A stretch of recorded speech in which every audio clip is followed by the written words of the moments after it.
Zimwe mu mfungwa Perezida Ndayishimiye aherutse kubabarira ziratabarizwa. Wakwibaza uti ese byatewe n'iki kugira ngo umukuru w'igihugu cy'u Burundi ni Perezida Evariste Ndayishimiye ababarire imfungwa zigera mu bihumbi 542, ariko magingo aya ngaya izo mfungwa zikaba zirimo ziratabarizwa. Reka turebere hamwe iby'iyi nkuru, impamvu yatumye izi mfungwa zababariwe n'umukuru w'igihugu. Magingo aya amakuru ari guturuka mu Burundi avuga yuko izi mfungwa zirimo ziratabarizwa. Ndakubwira yuko uri gukurikirana iyi nkuru kuri channel yacu ya Aizo TV, ni ku muyoboro wa YouTube. Ahangaha tukugezaho inkuru zigiye zitandukanye, by'umwihariko muri aka kanya tuba tugaruka kuri breaking news, za nkuru ziba ziri gucicikana ku mbuga nkoranyambaga, ibinyamakuru bigiye bitandukanye bigenda byandika cyangwa se bivuga kuri izi nkuru, ndetse n'abatari bakeya bagenda batanga ibitekerezo byabo bitewe n'uko bakiriye izi nkuru. Reka dukomeze n'iyi nkuru. Zimwe mu mfungwa Perezida Ndayishimiye aherutse kubabarira ziratabarizwa. Umuryango Ntabariza CFF uharanira uburenganzira bw'imfungwa z'abarundi n'imiryango yazo uratabariza zimwe mu mfungwa Perezida Evariste Ndayishimiye aherutse kubabarira.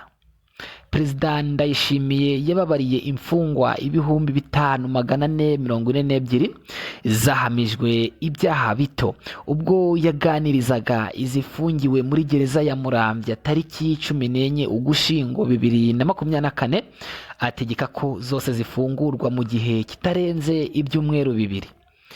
Uyu mukuru w'igihugu yasobanuye ko yafashe iki cyemezo mu rwego rwo kugabanya ubucucike bw'imfungwa muri gereza zitandukanye mu gihugu no korosha umutwaro w'amafaranga leta y'u Burundi izishurira. Yagize ati, nzi ko aba bonyine barekuwe amafaranga bishurirwa nta wafunzwe, ntimwakongera kuvuga ngo abanyeshuri babuze intebe cyangwa ngo babuze ibitabo, nimwumve uburyo duhomba.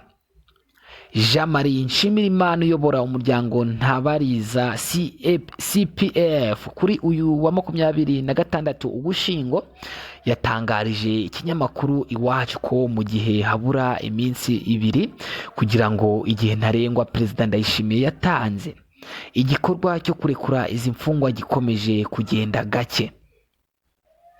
Yagize ati, niba Perezida wa Repubulika ababariye imfungwa, icyemezo kigomba kubahirizwa. Ibi turabivuga kubera ko twabonye kubahiriza iki cyemezo cyo kurekura aba bantu bababariwe n'umukuru w'igihugu biri kugenda gake. Nshimirimana yatanze urugero rwa gereza zikirimo imfungwa nyinshi zababariwe. Ati, urugero muri 400 bagomba gufungurwa muri gereza ya Ngozi, hamaze gufungurwa 287 gusa.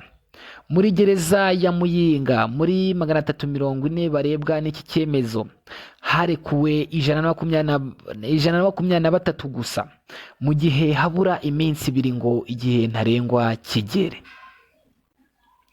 Yagaragaje ko ku rutonde rw'imfungwa 5442 Perezida Ndayishimiye yababariye hari ikibazo cy'uko harimo izafunguwe mbere y'uko aziha imbabazi tariki ya 14 Ugushyingo. Ngibyo birimo bituruka mu gihugu cy'u Burundi, ubwo umuryango wita ku mfungwa cyangwa se umuryango witwa Ntababariza CPF uharanira uburenganzira bw'imfungwa z'abarundi n'imiryango yazo ukaba urimo unenga cyangwa se utabariza zino mfungwa, aho bavuga yuko izi mfungwa zakagombye kuba zarafunguwe mu byumweru 2, ariko hakaba hasigaye iminsi 2 gusa kugira ngo itariki zahawe kuba zarekuwe ikaba yageze cyangwa se ikaba ibura iminsi 2. Nguko rero ni ibituruka mu gihugu cy'u Burundi, ubwo uyu muryango uharanira gukurikirana imfungwa zo mu Burundi ubwo wamaganaga cyangwa se wanengaga icyemezo cyo gushira mu gikorwa kurekura izi mfungwa umukuru w'igihugu cy'u Burundi yababariye. Izo mfungwa Perezida w'igihugu cy'u Burundi Evariste Ndayishimiye yababariye ni imfungwa zigera mu bihumbi 5442.